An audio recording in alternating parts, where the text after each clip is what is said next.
नमस्कार दोस्तों, स्वागत है आप सभी का आपके अपने YouTube channel GK search engine पर। तो दोस्तों, आज के इस वीडियो में हम बात करेंगे राजस्थान नगर पालिका अधिनियम 2009 से संबंधित 10 महत्वपूर्ण क्वेश्चन की। तो पूरा वीडियो बहुत ध्यान से देखना। वीडियो की जो PDF फाइल है वो आप वीडियो के डिस्क्रिप्शन बॉक्स से डाउनलोड कर सकते हैं। वीडियो के एंड में मैं आपसे क्वेश्चन पूछूंगा जिसका आंसर आपको कमेंट बॉक्स में देना है। तो चलिए स्टार्ट करते हैं। कल के वीडियो में मैंने आपसे क्वेश्चन पूछा था जो था राजस्थान नगर पालिका सामान्य क्रय और अनुबंध नियम 1974, जिसमें निविदा प्राप्त करने की प्रक्रिया किस नियम के अंतर्गत वर्णित है। तो यह नियम 6 के अंतर्गत वर्णित है, जिसमें निविदा प्राप्त करने की प्रक्रियाओं का वर्णन किया गया है। यानी कि बी ऑप्शन इसका बिल्कुल सही था। जिन दोस्तों ने बी ऑप्शन कमेंट बॉक्स में सही जवाब दिया था उनको हार्दिक शुभकामनाएं। तो चलिए स्टार्ट करते हैं आज के 10 महत्वपूर्ण क्वेश्चन।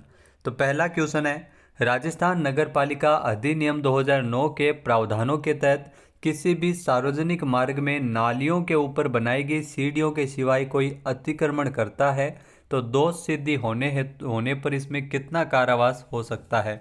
तो इसमें 3 माह से लेकर 3 वर्ष तक का कारावास दिया जा सकता है। यानी कि डी ऑप्शन इसका बिल्कुल सही है। आइए जानते हैं इंपॉर्टेंट फैक्ट्स।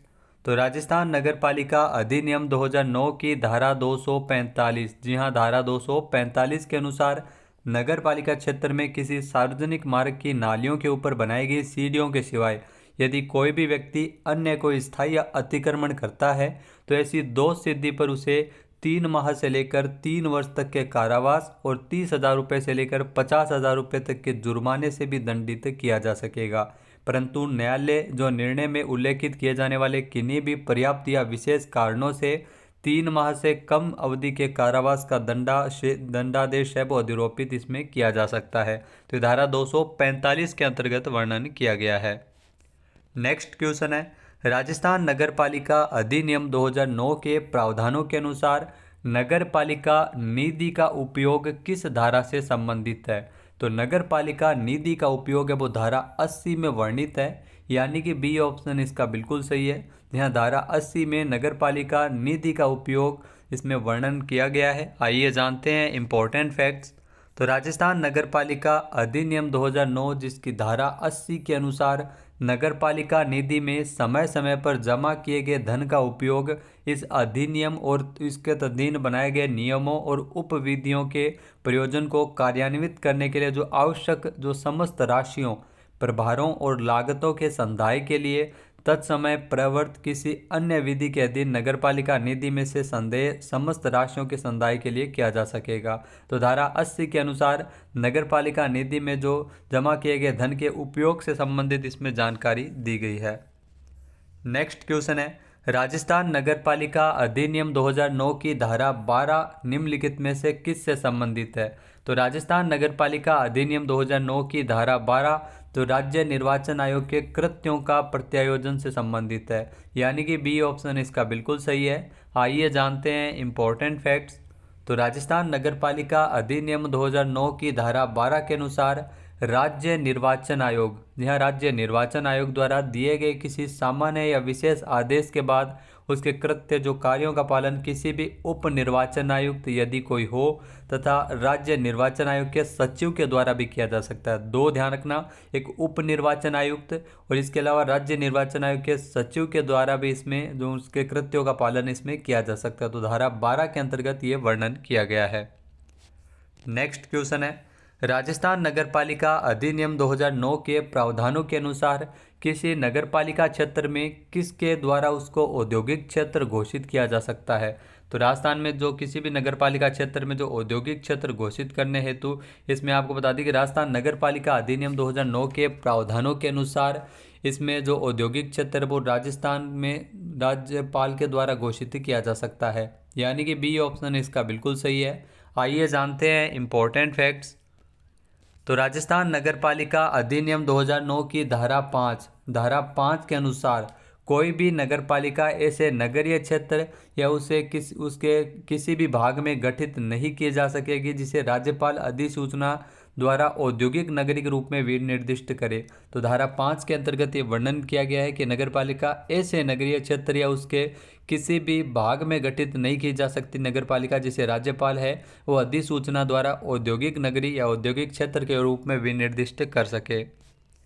नेक्स्ट क्वेश्चन है, राजस्थान नगरपालिका अधिनियम 2009 के प्रावधानों के तहत मुख्य निर्वाचन अधिकारी की नियुक्ति निम्नलिखित में से किसके द्वारा की जाती है?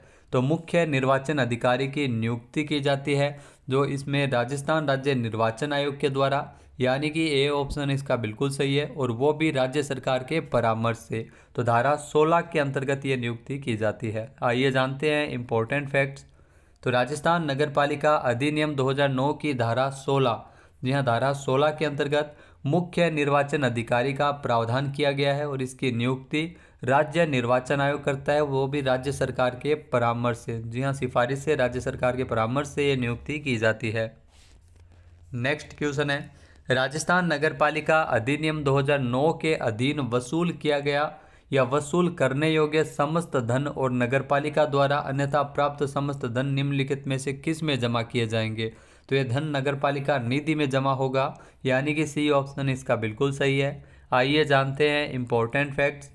तो राजस्थान नगरपालिका अधिनियम 2009 की धारा 79, जी हाँ, धारा 79 के अनुसार नगरपालिका निधि के नाम से एक निधि की गठन की जाएगी, जिसमें नगरपालिका द्वारा इस अधिनियम के प्रयोजन के लिए जो न्यासत धारित किया जाएगा और इससे अधिनियम के अधीन वसूल किया गया या वसूल करने योग्य समस्त धन और नगरपालिका द्वारा अन्यथा प्राप्त समस्त धन इस निधि में जमा किया जाएगा।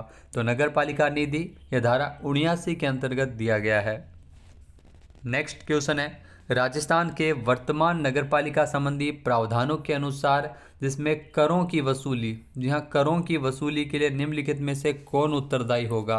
तो राजस्थान में वर्तमान नगरपालिका संबंधी प्रावधानों के अनुसार करों की वसूली, जो टैक्स की वसूली के लिए इसमें मुख्य नगरपालिका अधिकारी और मुख्य नगरपालिका अधिकारी द्वारा प्राधिकृत कोई भी अधिकारी, इसमें दोनों है, वो इसके लिए उत्तरदायी होंगे, यानी कि सी ऑप्शन इसका बिल्कुल सही है, ए व बी दोनों। आइए जानते हैं इम्पोर्टेंट फैक्ट्स। तो राजस्थान नगरपालिका अधिनियम 2009 की धारा 127, जी हाँ, धारा 127 के अनुसार मुख्य नगरपालिका अधिकारी या उसके द्वारा कोई प्राधिकृत कोई भी अधिकारी इस अधिनियम की धारा 102 जिसमें बाध्यकारी कर और धारा 103 जिसमें अधिरोपित किए जा सकने वाले कर, इसके अधीन अधिरोपित करों के उचित उद्ग्रहण और वसूली के लिए ये उत्तरदायी होंगे। तो ध्यान रखना, मुख्य नगरपालिका अधिकारी या उसके द्वारा कोई प्राधिकृत अधिकारी इस अधिनियम के तहत इसमें उत्तरदायी होंगे। तो धारा 127 के अंतर्गत दिया गया है। क्वेश्चन है, राजस्थान नगरपालिका सामान्य क्रय और अनुबंध नियम 1974 के प्रावधानों के अनुसार नगरपालिका बोर्ड के किस अधिकारी को 50 लाख रुपए तक की वित्तीय स्वीकृति देने की शक्ति प्राप्त है? तो ये आपको बता दें कि वित्त समिति को यह शक्ति प्राप्त है 50 लाख रुपए की स्वीकृति के लिए, यानी कि डी ऑप्शन इसका बिल्कुल सही है। जबकि 1 लाख रुपए तक का व्यय की स्वीकृति कार्यकारी अधिकारी के माध्यम से मिलती है और चेयरमैन के माध्यम से, जो आपको बता दें कि 25 लाख रुपए तक की स्वीकृति है वो दी जा सकती है। यानी आइए जानते हैं इम्पोर्टेंट फैक्ट्स।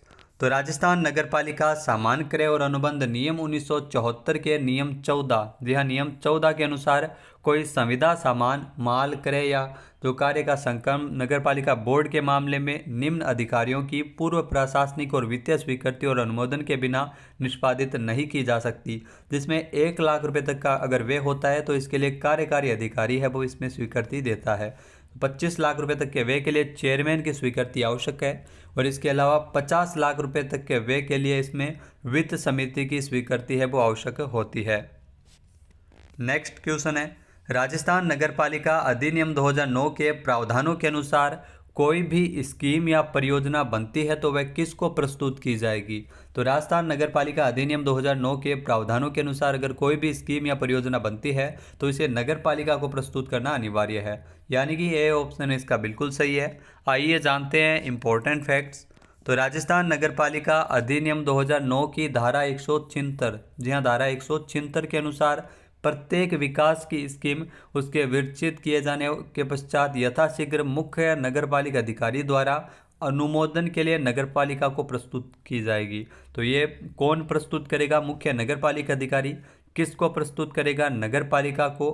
धारा 176 के अनुसार अगर कोई भी स्कीम या कोई परियोजना है वो लाई जाती है तो इसको नगरपालिका को प्रस्तुत करना अनिवार्य होता है। नेक्स्ट क्वेश्चन है, राजस्थान में वर्तमान नगरपालिका संबंधी प्रावधानों के अनुसार अगर सभी सदस्यों का निर्वाचन शून्य हो जाए यहाँ अगर सभी सदस्यों का निर्वाचन शून्य हो जाए तो राज्य सरकार नगर पालिका को विघटित कर देगी, यानी भंग कर देगी, यानी कि सी ऑप्शन इसका बिल्कुल सही है। आइए जानते हैं इंपॉर्टेंट फैक्ट्स। तो राजस्थान नगर पालिका अधिनियम 2009 की धारा 33 के अनुसार, जी हाँ, धारा 33 के अनुसार जब कभी किसी नगर पालिका के सभी सदस्यों या उसके सदस्यों की कुल संख्या के 2/3 से अधिक सदस्यों का निर्वाचन इस अधिनियम की धारा 31 और 32 के अधीन अपील किए जाने पर शून्य घोषित किया जाए तो राज्य सरकार नगर पालिका को विघटित कर सकती है, यानी भंग कर सकती है। तो ये धारा 33 के अंतर्गत दिया गया है। अब बात करते हैं आज के हमारे क्विज की, जिसका आंसर आपको कमेंट बॉक्स में देना है। तो आज का आपके लिए क्विज है, वार्ड समिति में नगर पालिका द्वारा नाम निर्दिष्ट निर्दिष्ट सदस्यों की आयु कम से कम कितनी होनी चाहिए। एक बार फिर से सुनिएगा, वार्ड समिति में नगर पालिका द्वारा नामनिर्दिष्ट जो सदस्यों की आयु है वो कम से कम कितनी होनी चाहिए। तो इसका सही आंसर आपको कमेंट बॉक्स में देना है। और अगर ये वीडियो आपको पसंद आए तो इसको लाइक और शेयर करना बिल्कुल ना भूलिएगा। साथ ही साथ हमारे चैनल पे अगर आप नए जुड़े हैं तो सब्सक्राइब जरूर करना। PDF फाइल आप वीडियो के डिस्क्रिप्शन बॉक्स से डाउनलोड कर सकते हैं। जय हिंद, जय भारत, जय राजस्थान।